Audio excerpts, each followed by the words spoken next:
लालू प्रसाद यादव ने अपने ही अंदाज में निशाना साधा है, लेकिन अभिषेक झा जी सीधे आपके पास आते हुए 2014 में जेडीयू अलग लड़ी, आपके 2 सीटें आई। 2019 में आरजेडी को 0 सीटें आई कांग्रेस के साथ लड़कर भी। तो मोदी नाम का जो चेहरा है, जो उनका कद है, उसके आगे कहां टिकेंगे? और लालू जी ने आज जो बातें कही, ये तो पिछले कई चुनावों से लगातार उनकी ओर से दोहराई जा रही है कि क्या हुआ 2002 में। उसके बावजूद जनता बार बार उनको गुजरात में चुनती रही, फिर देश के लिए चुन रही है। क्या हासिल हो जाएगा इन बातों को दोहराने से?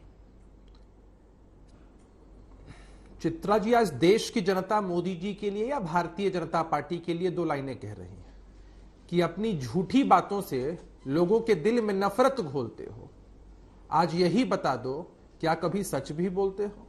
तो भारतीय जनता पार्टी के लोग कब से सच बोलने लग गए, और जो मुद्दा है, जो एजेंडा है, उसको लेकर इंडिया गठबंधन बड़ी मजबूती के साथ आगे बढ़ रहा है। जैसे जैसे बैठकों का दौर हो रहा है, वैसे वैसे इनका जो बेचैनी का लेवल है वो बढ़ता चला जा रहा है। पहले तो ये आश्वस्त थे कि इतने सारे विपक्ष के नेता एक साथ बैठ ही नहीं सकते। नीतीश कुमार जी का प्रयास रंग लाया, पटना की धरती से आगाज हुआ।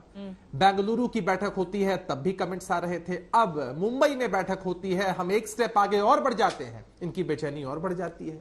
तो इनको तो मालूम है कि इनके अपने स्ट्रैटेजी में कितने सारे लूप होल्स, कितनी दिक्कतें हैं। और अभी कॉल सेंटर्स की बात सामने आ रही थी, कॉलर्स के माध्यम से ये लोग देश की जनता के सामने झूठ परोसना चाहते हैं। तो कितना झूठ परोसेंगे, उसे कोई फर्क नहीं पड़ने वाला है। जनता से जुड़े बुनियादी मुद्दों को लेकर इंडिया गठबंधन बड़ी मजबूती के साथ आगे बढ़ेगा। और आपने देखा किस तरह से सकारात्मक बातें हर नेता ने की, हर किसी ने सैक्रिफाइस की बात की। एक बड़े लक्ष्य की प्राप्ति के लिए इंडिया गठबंधन तैयार हुआ है। इंडिया भारत की बेहतरी के लिए इनको इंडिया शब्द से नफरत है, उस इंडिया शब्द से नफरत है जिसको बाबा साहब भीमराव अम्बेडकर ने प्रस्तावित किया था। वो तो घमंडिया भूल जाते हैं 18 सितंबर 1948 को संविधान सभा के सामने बाबा साहब भीमराव अम्बेडकर ने इंडिया दैट इज भारत शब्द का प्रस्ताव दिया था।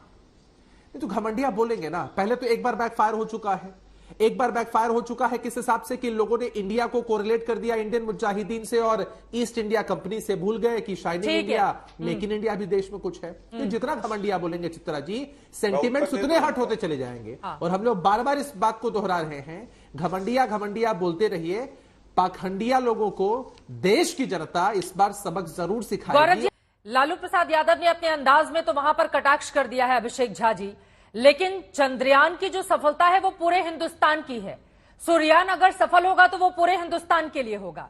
जिस तरह से इसरो का प्रोजेक्ट, उसका नाम पहले कुछ और था, नेहरू जी के कार्यकाल में लाया गया, नाम बदला गया, इंदिरा जी के कार्यकाल में, कांग्रेस पार्टी उसका श्रेय लेती है।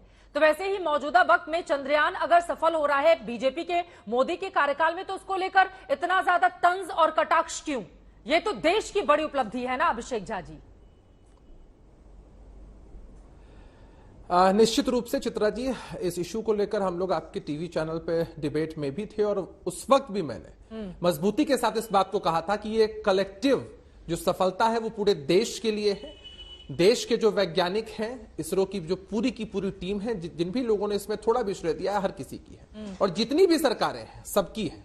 हम लोगों ने इस मुद्दे को राजनीति के लिए कभी रखा या बनाया ही नहीं। अभी गौरव भाटिया जी चिंता कर रहे थे कि समोसे में यहां आलू है या नहीं। मुझे नहीं पता कि वो कितनी बार बिहार आए हैं। अगली बार बिहार आए तो बिहार का फेमस लिट्टी चोखा भी खाएं और देख भी ले कि बिहार में कितना टेस्टी और लजीज समोसा मिलता है। और यही बिहार के लोग, जिन लोगों ने 40 में से 39 सांसद जितवा कर दिए थे, वही इनसे सवाल पूछेंगे कि भाई हमारा हक कहां है। और बिहार जैसे बहुत सारे प्रदेश हैं जो अपने हक की मांग इनसे करेंगे और आने वाले चुनाव में सबक सिखाकर ही। जो 39 सांसद जीते थे उनमें से 16 तो आप ही के हैं। इसी के साथ दंगल में अभी के लिए बस इतना ही। देश और दुनिया की तमाम खबरों के लिए आप देखते रहिए आज तक।